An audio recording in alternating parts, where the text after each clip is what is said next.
প্রথমে একটি খুব ছোট্ট কবিতা, অনাহুত। দীর্ঘ নাসাপথ বেয়ে শরীরে ঢুকছে নীল ধোঁয়া, অক্ষর চেনা আর শেষ হয়ে উঠছে না। অবাঞ্ছিত আলিঙ্গনে ক্রমশ জড়িয়ে পড়ছি, আত্মীয় অনাত্মীয়দের মাঝখানে দাঁড়িয়ে অনাহুত। পরবর্তী কবিতা, জীবনভার। ভেতর ভেতর বীজ ভাঙতে ভাঙতে ক্রমশ গুঁড়ো হচ্ছি। ক্ষেত্রফল বৃদ্ধি হলে অনুঘটকের ক্ষমতা বেড়ে যায়, গুঁড়ো হলে মশলার স্বাদ বৃদ্ধি পায়।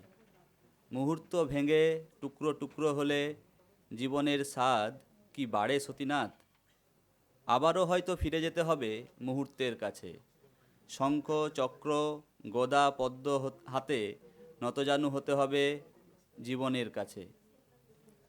উঠে দাঁড়ানোর ক্ষমতা যে থাকবে না তা নয় সতীনাথ, তবে গ্যাস বেলুনের মতো উড়ে যাওয়ার চেয়ে পেপারওয়েট হয়ে বসে পড়া ঢের ভালো।